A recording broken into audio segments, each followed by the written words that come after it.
Okay, so this is a super easy way to make protein cookies. So you start off with 2 bananas and mash them in a bowl.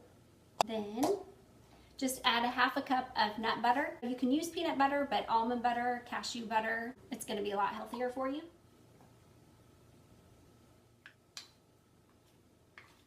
And then just mix all that together. Add a scoop of protein powder. And you can add whatever flavor. This is just vanilla. And then you're gonna just mix that all together. If you want more protein, then you can always add 2 scoops. Add half a cup of oats and a half a cup of coconut flakes. Keep turning white, crazy. And if you don't eat oats, then you can just do 1 full cup of coconut. And then if you don't eat coconut, then substitute the coconut for oats. So these are your cookies, so you can customize them to whatever you want. And then just add half a cup of chocolate. You can do chocolate chunks, chocolate chips.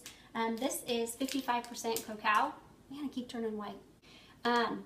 Anyway, the darker the chocolate, of course, the healthier it's gonna be for you. But like the milk chocolate, the lower the cacao, then the sweeter it's gonna be. So you just have to kind of play around with it. And you just add half a cup of the chocolate. And there's your batter. You just stop right here and just use this basic protein cookie recipe. It's still an amazing cookie. So this basic protein cookie recipe is really healthy for you, but if you want to turn the protein cookie into a power cookie, then you can go even a step further and add all kinds of stuff to it. All of the healthy, nutrient-dense powders that I throw into whatever I'm cooking, I keep in this basket in my pantry, and it's really easy for me just to grab and then just start throwing stuff into whatever it is that I'm cooking. What's great about a lot of these powders is you really can't even tell. I'm just gonna show you really quick some of the superfoods that I have in my basket. The first thing is maca powder. So it comes from a root, super, super healthy for you. Actually, the ancient Indians used to grind it up and give it to their warriors before battle. And then cocoa powder, which of course cocoa powder tastes amazing. It tastes like chocolate. In cookies like this, it's a great thing to add. I love using powdered mushrooms. Definitely a superfood. Each one helps with a totally different function in the body. So for instance, the cordyceps, it's really good for energy and stamina. The lion's mane is really good for memory, focus, and nerve health. And then reishi is really good for longevity. So it just helps boost the immune system. Chia seed and then flaxseed. All of these superfoods go in and they work on a cellular level. So it's gonna make your whole body and immune system amazing. It's just gonna really boost your health.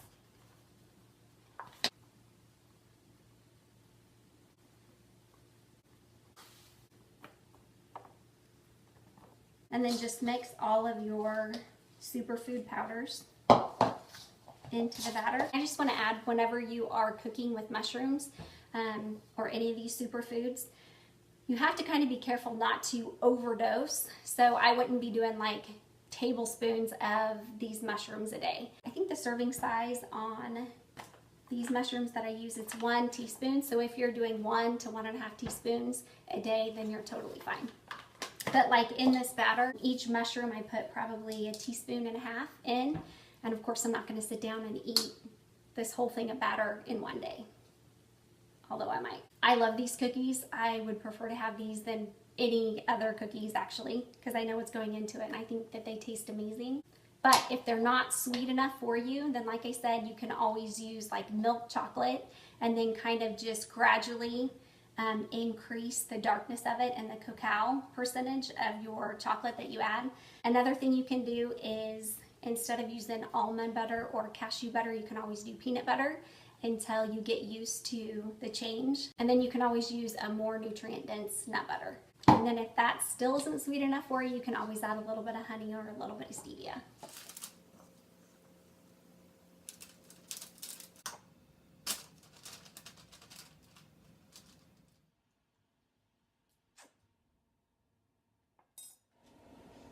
Smells so good.